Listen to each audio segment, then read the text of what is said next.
ভাই আপনি কিন্তু লোক ভালো না, ঠিক আছে? বর্ডারের ওই পাশের থেকে কিন্তু কান্নার আওয়াজ আসতেছে, আপনি এক গোল দিলেন, কি জন্য এক গোল দিলেন ইন্ডিয়ারে? আমি এটা কিন্তু বুঝতে পারলাম না, ঠিক আছে? আসসালামু আলাইকুম ভিউয়ার্স। ইন্ডিয়া উইথ বাংলাদেশের football match after long time 22 years গো, বাংলাদেশ এর ভিতর জিততে পারেনি, ঠিক আছে? Did not win. তো আমার মূলত কথা আছে যে বাংলাদেশে কালকেরা ইন্ডিয়ারে ঘরের মাঠে বুলায়ে, ঠিক আছে, এই যে মুরসালিন ভাই একটা বাস ঢুকাই দিল না, ঠিক আছে, আইঠালা বাস, এনে বাসটা নিয়ে তো তারা যাইতে পারতেছে না, ঠিক আছে? তাদের বাস তো হজম হবে না, ঠিক আছে? সারা রাত্রে বেলায় কান্নার আওয়াজেতে বর্ডারের সাইডে লোকজন, বাইরের লোকজন কেউ ঘুমাইতে পারেনি, ঠিক আছে? এত কান্না কান্দিছে। কি করলেন ভাই আপনি? 22 ইয়ার্স এর রেকর্ডটা ভাঙিয়ে দিলেন। এরপর আসি ফুটবল ম্যাচ নিয়ে কথা। আমাদের হামজা চৌধুরী, দেওয়ান, এ বাই, Emi Martinez, Lionel Messi, Cristiano Ronaldo, Erling Haaland, Kylian Mbappe, Neymar, যে কটা প্লেয়ার সব কটা মিক্স করায় না, একাই হামজা চৌধুরী আমাদের জন্য একটা সুপারস্টারের দরকার ছিল। সব দেশে একটা বড় বড় সুপারস্টার আছে, আমাদের দেশেও ইনশাল্লাহ একটা সুপারস্টার পাইছি।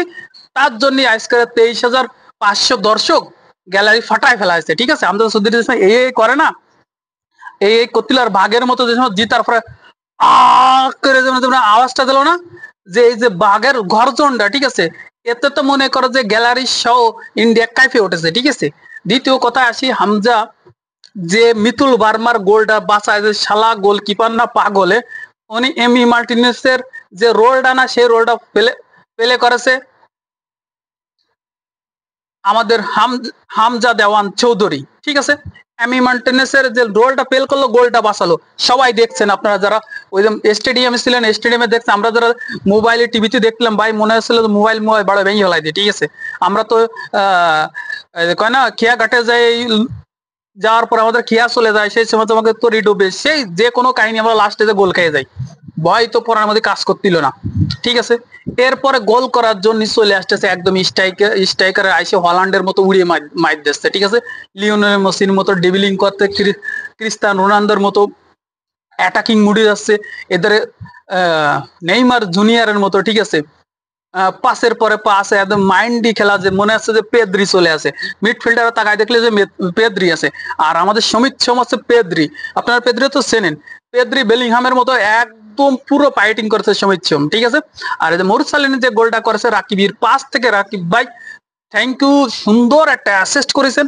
আর মুরসালিন ভাই আপনারও কংগ্রেচুলেশন, থ্যাংক ইউ ভাই গোলটা করার জন্য। আমাদের 22 বছরে, ঠিক আছে, আমরা খুব ছোট ছিলাম, আমরা ক্লাবের ভিতরে এই ফুটবল ম্যাচটা দেখছিলাম, ঠিক আছে? 2003 সালে আমরা সেমিফাইনালে ইন্ডিয়ারে এই স্টেডিয়ামে, ঢাকার স্টেডিয়ামে হারাইছিলাম, আই থিঙ্ক মানে 1-0 গোলে নাকি এরকম কিছু একটা হবে, ঠিক আছে? সেবার আমরা চ্যাম্পিয়ন হয়েছিলাম, সাব চ্যাম্পিয়ন। তো টোটালি বাংলাদেশ 22 বছর পরে রেকর্ড ব্রেকিং করে ম্যাচটা জিতছে।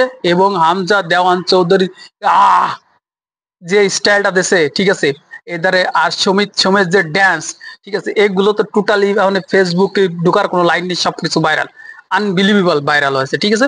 টোটালি কংগ্রেচুলেশন বাংলাদেশ, ঈদ মুবারক, ঈদ মুবারক, ঈদ মুবারক।